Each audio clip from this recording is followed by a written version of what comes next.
You can't direct the wind, but you can adjust your sails.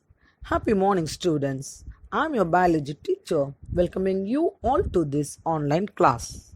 Last class in biology, we started organ systems in animals, in which we have completed digestive system in human. Let us have a first look on digestion in human. Human digestive system consists of alimentary canal and digestive glands. The alimentary canal starts from mouth and ends in anus. The parts are mouth, buccal cavity, pharynx, esophagus, stomach, small intestine, large intestine, and anus. Teeth is heterodont with incisa, canine, premolar, and molars. Salivary gland includes parotid, sublingual, and submaxillary. Stomach secretes pepsin and hydrochloric acid, which is useful for digestion.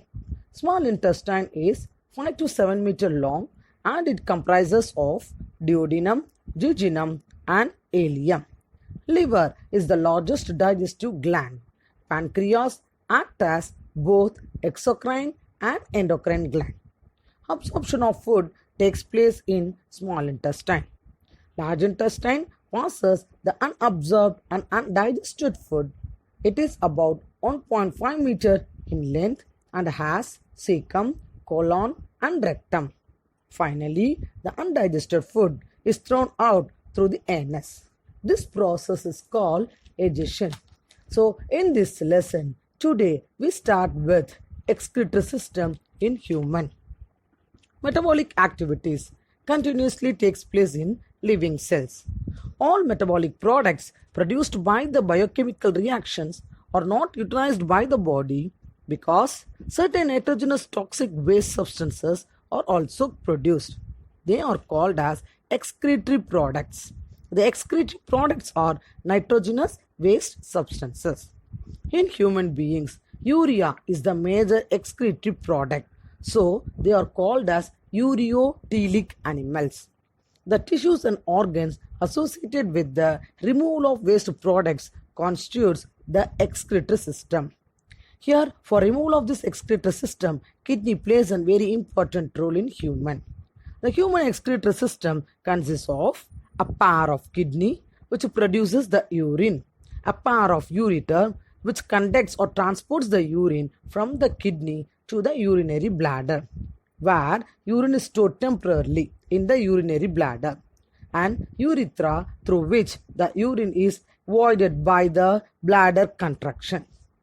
If the waste products are accumulated and not eliminated, they become harmful and poisonous to the body. If the waste products are not removed from our body, it will cause serious effects to our body. Hence, excretion plays an important role in maintaining the homeostatic condition of the body. Some of the excretory organs other than kidneys are skin. Skin removes small amounts of water, urea and salts in the form of sweat. And lungs eliminates carbon dioxide and water vapor through exhaling. That means expiration. That means the air is given out from the lungs. Next one is first we see skin. Skin is the outermost covering of the body. It stretches all over the body in the form of a layer.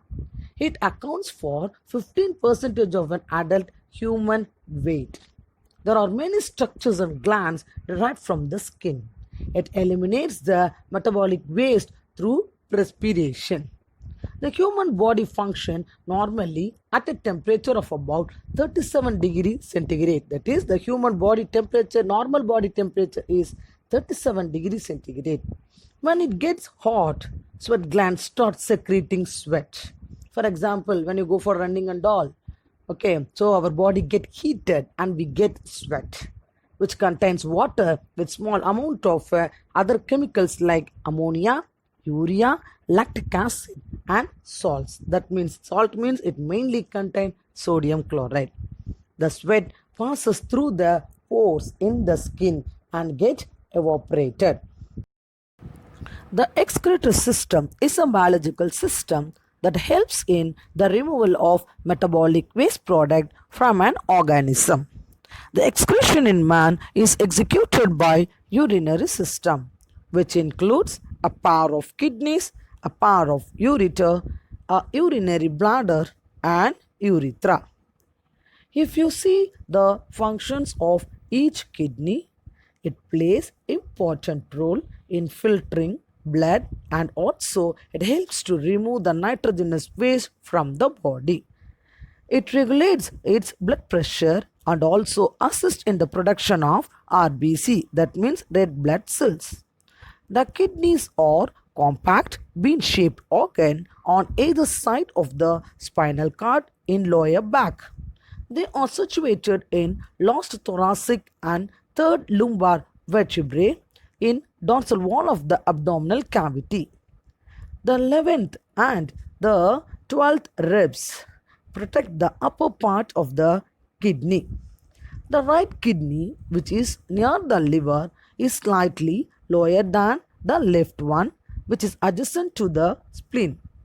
Kidneys are reddish brown in color in an adult.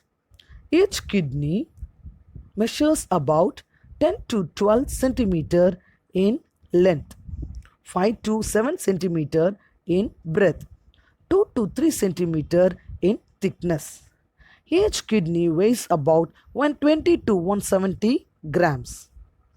The kidney has outer convex surface and inner concave surface with a notch called the hilum, through which the blood vessels, nerves, and ureters pass.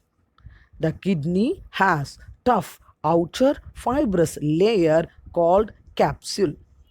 And if you see the longitudinal section, it shows that inside is differentiated into outer cortex and inner medulla.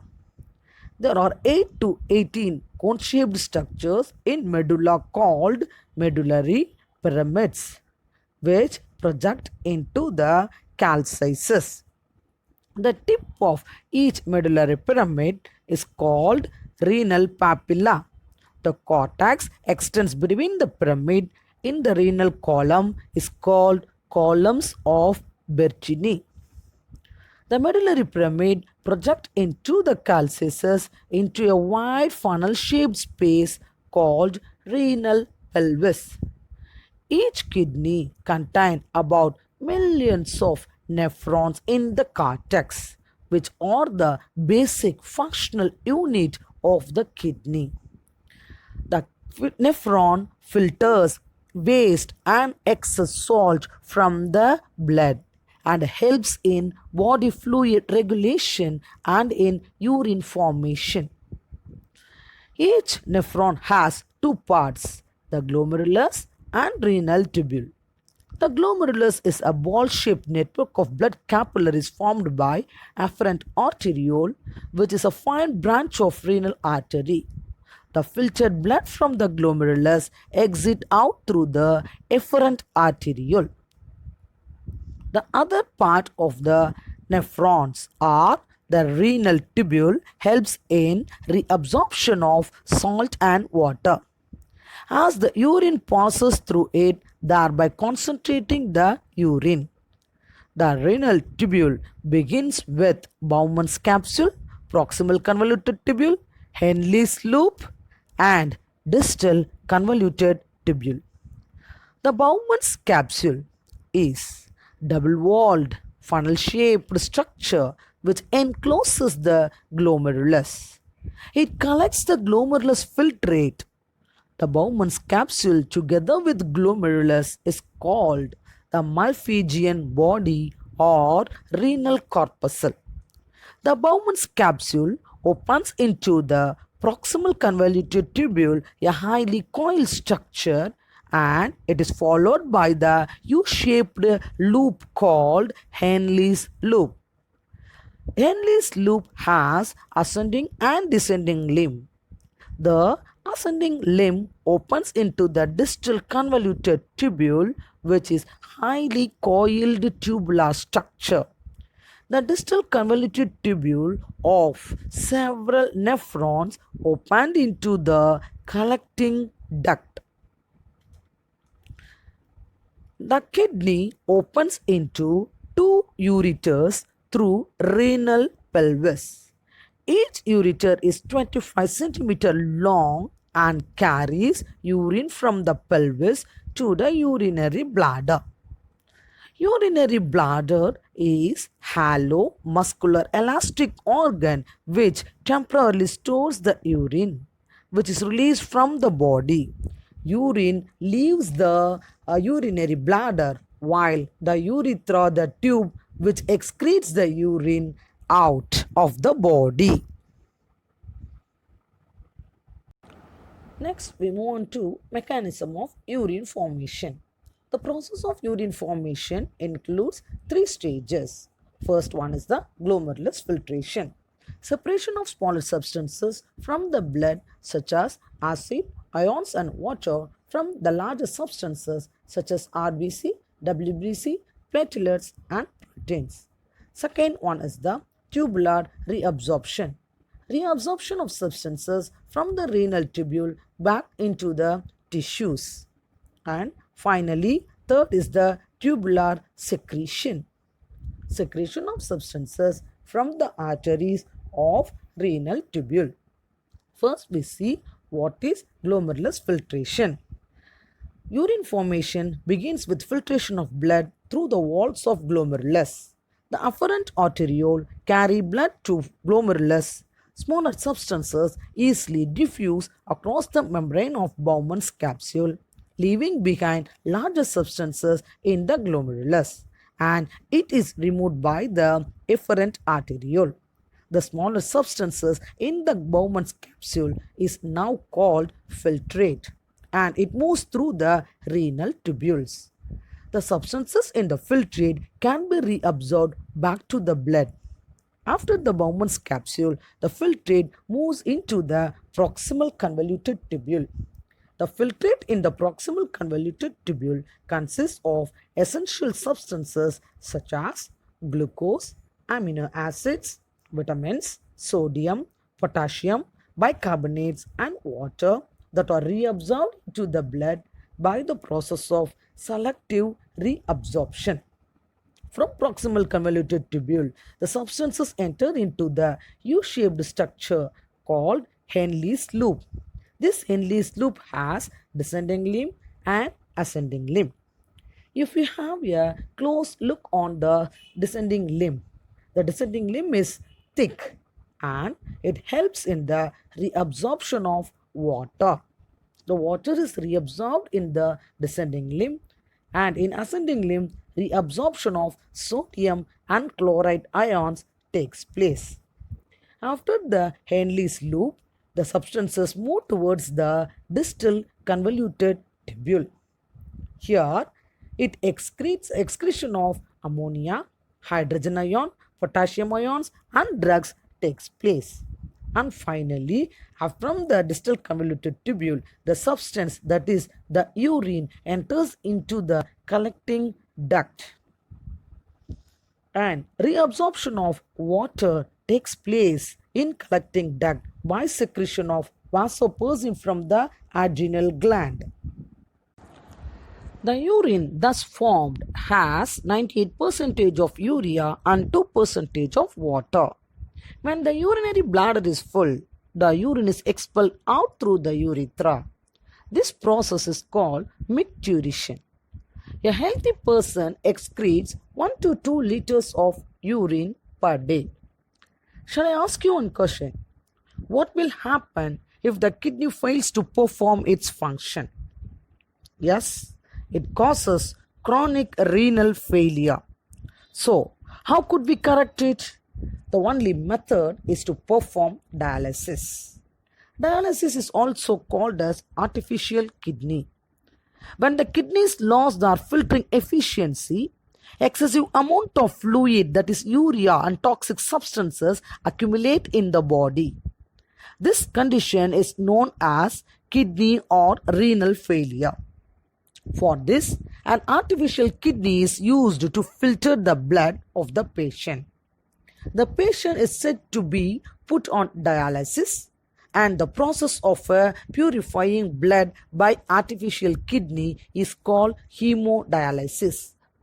Hemodialysis is performed in the hospitals where the blood from the arteries is taken out and it is purified with the help of the diluting fluid, and then it enters into back to the same person's blood through the vein. It is a simple procedure, but we have to perform twice in a week.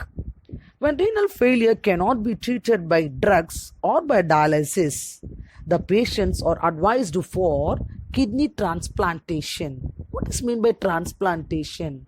Donating a kidney to the person who is suffering from chronic renal failure.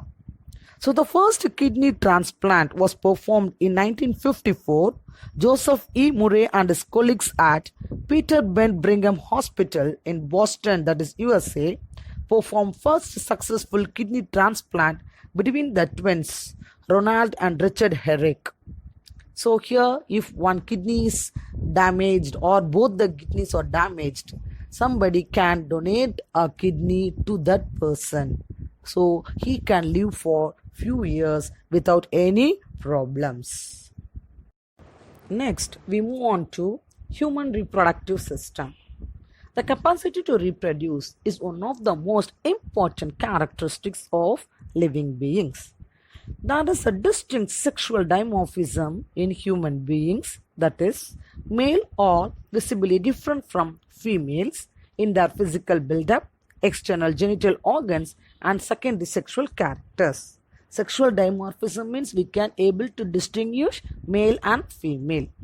The reproductive systems of male and female consist of many organs which are distinguished as primary and secondary sex organs.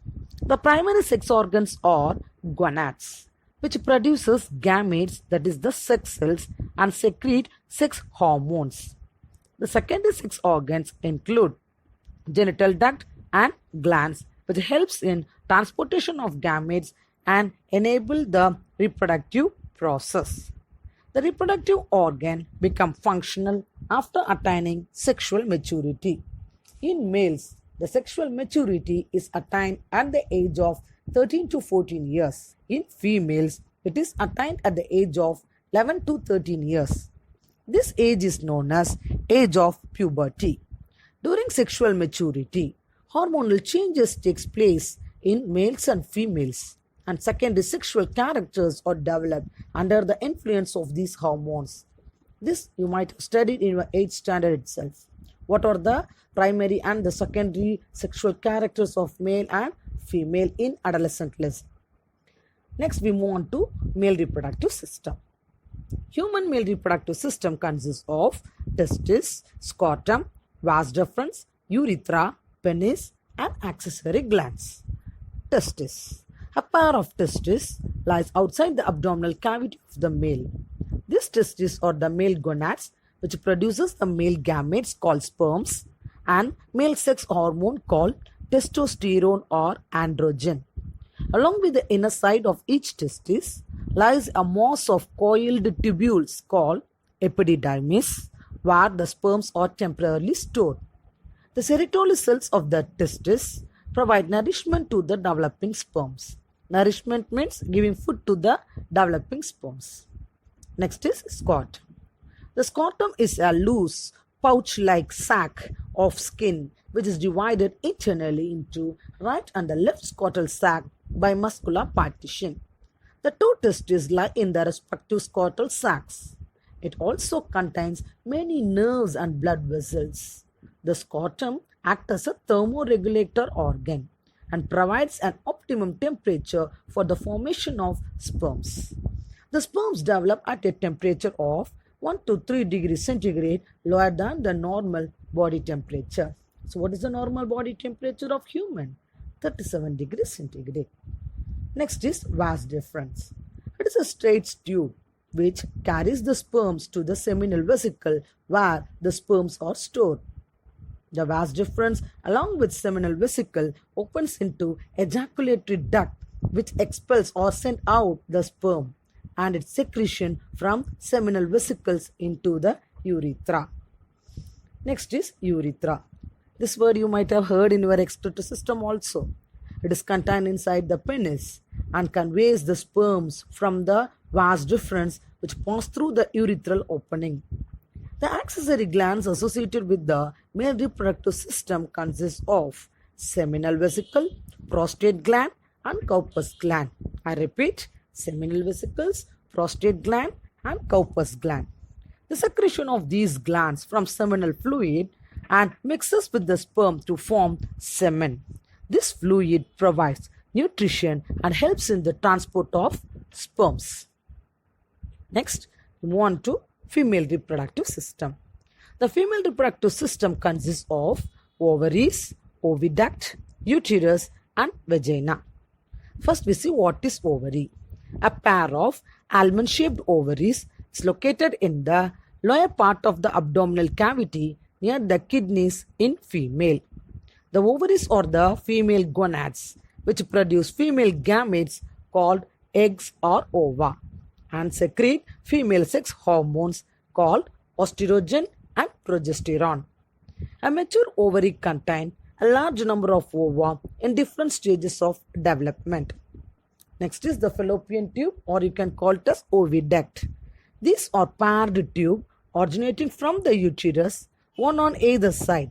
The terminal part of the fallopian tube is funnel-shaped with finger-like projections called fimbriae lying near the ovary.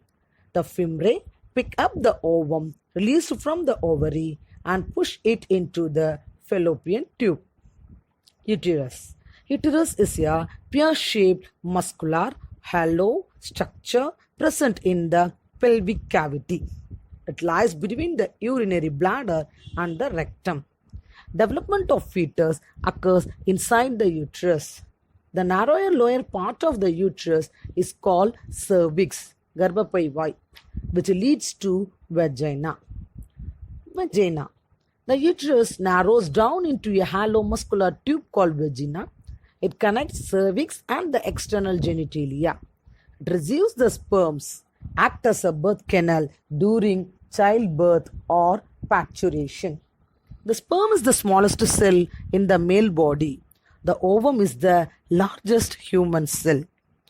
The process of formation of ova and sperms takes place by gametogenesis. The process of formation of ova is known as oogenesis, and the process of formation of sperms is known as spermatogenesis.